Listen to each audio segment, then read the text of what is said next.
right, so we have finished a long tour driving all of the major sites around Egypt, and today we drove about 5 hours southwest into the desert, and we're meeting a guide just to kind of show us around for the evening, and then we're on our way back to Cairo sometime tomorrow, so see what happens.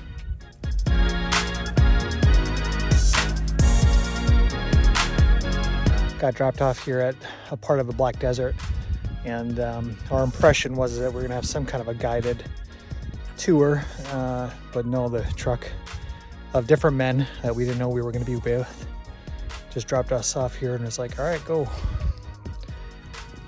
So we're going. So we're gonna make the most of it.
Made our camp for the night in White Sands Park, and honestly, for how cold it is and what it looks like we're actually surrounded by icebergs, but no, it's just rocks, these white rocks sticking out of the Sahara here. So just a really cool way to end the day, and a lot of driving today. Beautiful sunset, really happy we were able to do this. So we just had a pretty cool moment where we turned around and the moon started popping up above the horizon. It was really cool.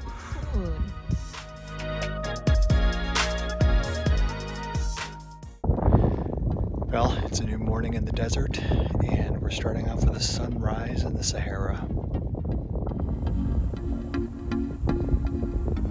It's so crazy seeing all this white rock poke through the sand here, and it's super hard, and yet when you throw like some other rocks on it, like it sounds very hollow on sound. I can't really replicate it with the audio, unfortunately, but it's just a really crazy atmosphere here. What'd you find, Chris? Found a table, very thin, very cool looking, and I feel like a businessman again. A businessman? Businesswoman. The White Desert here in Egypt is actually the bottom of a very, very, very, very, very old ocean. And so as we're walking around, all the white stuff really is sandstone, but you can find little pieces of shell all over, which is really cool. And then you can also see a lot of these little black pebbles that are obviously from a lava flow or volcano. We're guessing it's from the Black Desert, which is probably 20 kilometers to the east of us, and it must have blown over.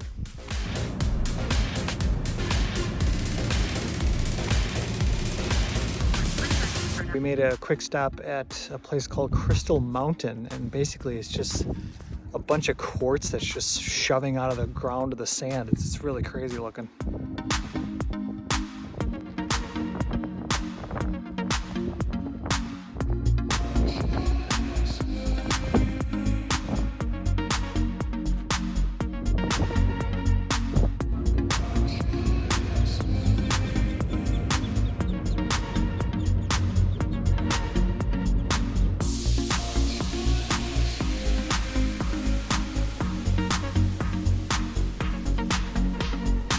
We are at our hotel, which means that we are flying out tomorrow and we are leaving Egypt. A little bit of mixed feelings, honestly. Egypt was amazing. Our tour with Sam was amazing. Egypt's culture and history and the amazing way that they preserved that history in the temples is just awesome. It's very noisy here. Honk. I mean, me and Mike, whenever we hear a car honk, we honk at each other. Honk. Honk. Honk. But you kind of start droning that out after a time, I think. But at the same time, you know it's there. So as much as I had a great time here, and the landscape is amazing and the history is amazing, and seeing all the different cultures here is pretty cool, I'm tired and I'm ready to move on. Yeah, there's definitely a sensory overload here in Egypt. We were in Cairo, and then we went down to Aswan, Luxor, and pretty much all the major cities where there's high traffic. You're going to get consistent honking. There's a lot of Frogger. You just need to get across the street, and there is no standard crosswalks. You just make it happen, and hopefully you're safe getting the other side. Now, thankfully, as we've noticed a lot of, through Turkey, through Jordan, through Egypt, that they are very defensive drivers, so they're definitely going to be aware of the people that are around them as far as moving objects, whether cars or people. So they'll definitely slow down when you enter the street and stuff like that, mostly. Sometimes they'll still just have the right of way, and they will still continue, so you just need to be aware when you're crossing street where other vehicles are. Yeah, I felt more like when I was crossing the street, if I stopped for a vehicle, I was actually inconveniencing them because they were going to stop for me, and now we're both stopped and we look like, okay, who's gonna go? So it's a very different mentality than the little green men that tell you to go in Western cultures. At the tourist sites that we saw, they're absolutely amazing. You can see and learn so much about how everything started in Egypt, as Sam would say. Anything that's created now, somehow it oriented in Egypt. I think the only thing that Sam, our tour guide through most of Egypt, didn't say started in Egypt was golf. Otherwise, everything else that we talked about probably started in Egypt. So, granted, like, Egypt's so old, you could probably make a claim a lot of things started in Egypt, but he was able to prove otherwise that yes, this particular subject we were talking about did start in Egypt. So, but pretty funny nonetheless to just have Sam, our tour guide, consistently going, it started here, or here. We did it first, or something along those lines, really smugly. So it was pretty funny. You do hear a lot when you're going to go to Egypt, you're going to get harassed a lot. You do around the tourist sites for sure. Everybody's trying to get you to buy their stuff, come look at their stall, you come back later. And we felt that a little bit in Petra in Jordan, but here in Egypt, they kind of get in your face sometimes. And that doesn't represent the Egyptian people, but unfortunately tourists, they only see the tourist spots. And if this kind of selling mentality is allowed in those spots, that is what people are going to think that all Egyptians are like. And so it was good of us to do the tour into the desert and meet other people, and staying in Cairo and being able to walk down the street and have nobody ask you for anything. In fact, the people that we did meet in Cairo when we were staying in the Airbnb, whenever they looked lost, they would come up to us and say, do you need help? And then they would help us. And they weren't asking for a tip. We were only asked for tips in tourist hotels, or when we wanted to go to the bathroom at a site. They're like, I gave you 2 pieces of toilet paper, you need to give me a tip.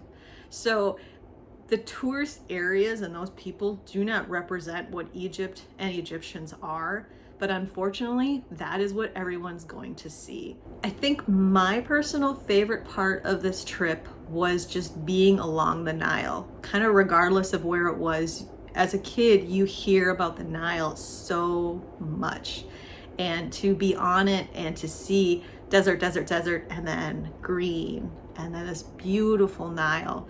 So being able to start in Cairo, go all the way down to Aswan, and see the temples down there, and taking the Felucia ride, even though it was teensy bit chilly late at night, it was still absolutely beautiful. And I think just seeing the Nile and seeing how much it really is the life force of Egypt was probably my favorite part about visiting Egypt.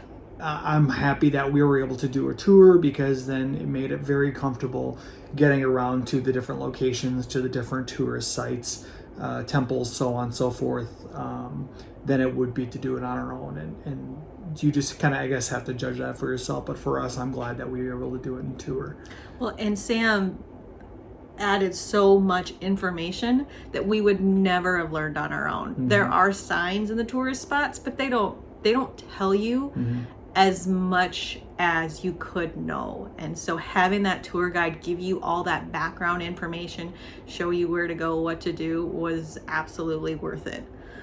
We were lucky enough to kind of get a good discount on this because we bought it at Black Friday. But even if we didn't get that discount, full price for the tour that we did would have been absolutely worth it. It just took away all of our stress, and we learned so much more than if we tried to do this on our own. Overall, I did enjoy my time in Egypt for what it was. I think we kind of saw everything that we meant to see. I don't think we missed anything. Even just the 2-day tour, or the 40, I guess more 24-hour tour we did out to the desert, the White Desert, the Black Desert, was a good experience as well, as cold as that was. But yeah, I think that was a perfect experience as well, that we were able to check that off our list of things to do in Egypt. Yeah, I definitely highly suggest to come here, but like I said, you'll have to really judge on what kind of a seasoned traveler you are and how comfortable you are in traveling in some highly stressful, I think, countries. This is definitely one of them. Yes, this is, of our trip so far, Egypt has been the most stressful, and we did it as a tour, guys. So yeah, but like I said, overall, really enjoyed our time there. thank you, Egypt.